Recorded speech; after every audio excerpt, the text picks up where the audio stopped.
Hello everyone, welcome to my channel. In this video, today I'll explain what is diffusion and what are the applications of diffusion and Brownian movement. So first of all, diffusion क्या होता है? हमने ये देखा है कि particles जो होते हैं मैटर के वो आपस में अपने आप ही इंटरमिक्स हो जाते हैं. फॉर एग्जाम्पल, अगर हम बीकर में वाटर लेते हैं और उस वाटर में जब हमने इंक की ड्रॉप्स ऐड करी थी तो हमने देखा था कि वो इंक की ड्रॉप्स थोड़ी देर बाद अपने आप ही पूरे वाटर में फैल गई थी जब हमने उस बीकर को अनडिस्टर्ब रख दिया था. तो ये दिखा रहा था कि पार्टिकल्स जो होते हैं अलग अलग मैटर के वो कंटिन्यूसली मूव करते रहते हैं, जिसकी वजह से वो पार्टिकल्स जो हैं अलग अलग मैटर के वो फटाफट अपने आप मिक्स हो जाते हैं. तो ये जो इंटरमिक्सिंग होती है पार्टिकल्स की दो डिफरेंट टाइप्स ऑफ मैटर के अपने आप, उसको हम कहते हैं diffusion. So this intermixing of particles of two different types of matter on their own is known as diffusion. ऐसा क्यों हो रहा है? क्योंकि पार्टिकल्स जो हैं उनके बीच में क्या प्रेजेंट है? स्पेसेस प्रेजेंट है. दूसरा मैटर जो हमने डाला वाटर के अंदर, तो यहाँ पर ये इंक जो है इसने क्या किया, वाटर के पार्टिकल्स के बीच में जो स्पेसेस थी उसके बीच में ये इंक के पार्टिकल्स चले गए और वो स्पेसेस ऑक्यूपाई कर ली, जिसकी वजह से पूरा का पूरा वाटर हमें इंक के कलर का दिखने लगा. अब ये जो डिफ्यूजन है इसकी एप्लीकेशंस क्या होती हैं? तो सबसे पहली एप्लीकेशन होती है dissolving a solid in liquid. यानी कि एक एक्सपेरिमेंट हम यहाँ पर देख सकते हैं कि क्रिस्टल्स ऑफ पोटेशियम पर मैग्नेट अगर हम वाटर में ऐड करते हैं. हमने एक बीकर में वाटर लिया है, ओके. इस वाटर में हमने ऐड किया है पोटेशियम पर मैग्नेट KMnO4. तो ये जो क्रिस्टल्स हैं, फॉर एग्जांपल मैं ये वाटर के मॉलिक्यूल्स इस तरीके से पार्टिकल्स दिखा रही हूँ वाटर के, और KMnO4 के पार्टिकल्स हम ले रहे हैं ये डार्क वाले. तो ये जो क्रिस्टल्स हैं KMnO4 की, ये मैंने ऐड किए हैं वाटर में. क्या होगा जब इन्हें हम ऐड करेंगे तो ये जो क्रिस्टल्स हैं KMnO4 के, ये जो स्पेसेस होती हैं वाटर के पार्टिकल्स के बीच में, ये स्पेसेस को ऑक्यूपाई कर लेंगे और इन स्पेसेस में जाकर के ये डिज़ोल्व हो जाएंगे या स्पेसेस ऑक्यूपाई कर लेंगे. तो ये जो पोटेशियम पर मैग्नेट है, इसके जो क्रिस्टल्स होते हैं वो पर्पल होते हैं कलर में.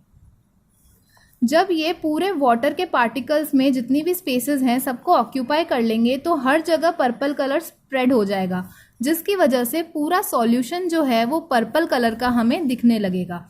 तो यहाँ पर इस बीकर को हमने अनडिस्टर्ब छोड़ा था, इस वाटर में हमने क्रिस्टल्स ऐड किए थे पोटेशियम पर मैग्नेट के, और थोड़ी देर बाद हमने ऑब्जर्व किया कि पूरा वाटर जो था वो पर्पल कलर का हो गया, क्योंकि पार्टिकल्स जो थे वाटर के उनके बीच में स्पेसेस थी जिसमें KMnO4 के पार्टिकल्स ने वो स्पेसेस को ऑक्यूपाई कर लिया. दूसरी एप्लीकेशन जो है डिफ्यूजन की वो ये है कि मिक्सिंग ऑफ टू गैसेस. जैसा कि हम देखते हैं कि जो अगरबत्ती हम हमारे घर में यूज़ करते हैं, अगर हम किसी रूम के एक कॉर्नर में ये अगरबत्ती को लाइट कर रहे हैं तो उसकी जो फ्रेग्रेंस होती है वो पूरे रूम में बहुत ही जल्द से फैल जाती है.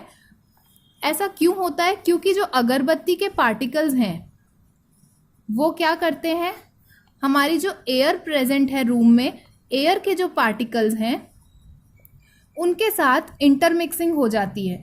यानी कि एयर के पार्टिकल्स जो हैं उनमें भी काफ़ी सारी स्पेसेस हैं, और ये जो अगरबत्ती के पार्टिकल्स हैं वो क्या करते हैं, पूरे रूम में या एयर के पार्टिकल्स के बीच में जो स्पेसेस होती है वहाँ पर फैल जाते हैं. तो ये अगरबत्ती के पार्टिकल्स जो हैं रैपिडली फैलते हैं, और इससे क्या पता लगता है कि पार्टिकल्स जो होते हैं मैटर के वो कंटिन्यूसली मूव करते रहते हैं.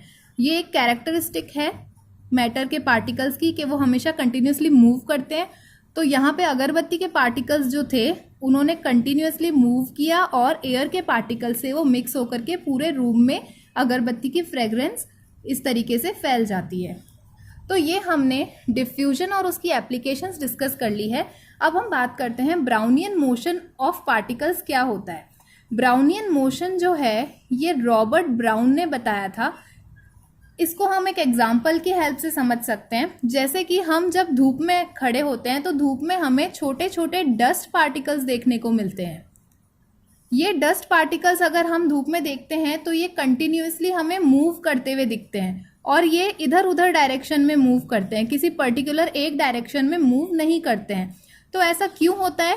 क्योंकि जो एयर है एयर में एयर के पार्टिकल्स भी प्रेजेंट होते हैं। ये एयर के पार्टिकल्स जो हैं डस्ट पार्टिकल्स के साथ में टकराते रहते हैं, कोलाइड करते रहते हैं। तो हर तरफ से एयर के पार्टिकल्स डस्ट पार्टिकल्स के साथ कोलाइड करते हैं, टकराते हैं, जिसकी वजह से ये जो डस्ट पार्टिकल्स हैं ये इधर उधर मूव करते रहते हैं। तो ये जो जिगजैग मूवमेंट होता है, ठीक है, माइक्रोस्कोपिक पार्टिकल्स का, यानी कि बहुत छोटे छोटे पार्टिकल्स का। डस्ट पार्टिकल्स हम हमारी नेकेड आइज से नहीं देख सकते अनलेस कि जब तक वो बड़े ना हो। बड़े डस्ट पार्टिकल्स हम देख सकते हैं लेकिन माइक्रोस्कोपिक डस्ट पार्टिकल्स हम नहीं देख सकते हैं। तो यहाँ पे एयर जो है वो फ्लूइड का काम कर रही है जिसके अंदर डस्ट पार्टिकल्स जिगजैग मूवमेंट कर रहे हैं। तो ब्राउनियन मोशन क्या होता है? It is random zigzag movement of microscopic particles in a fluid as a result of continuous bombardment from molecules of surrounding medium। continuous bombardment मतलब वही टकराना, यानी कि कोलाइड करना। कौन कोलाइड कर रहा है? मॉलिक्यूल्स ऑफ सराउंडिंग मीडियम, यानी कि एयर के मॉलिक्यूल्स डस्ट पार्टिकल्स से कंटिन्यूस बम्बार्डमेंट कर रहे हैं या कोलाइड कर रहे हैं, जिसकी वजह से डस्ट पार्टिकल्स में जिगजैग मूवमेंट हो रहा है। एक्चुअली रॉबर्ट ब्राउन ने जो ब्राउनियन मोशन बताया था वो उसने देखा था वाटर में कुछ पॉलन ग्रेन्स डाले हुए थे।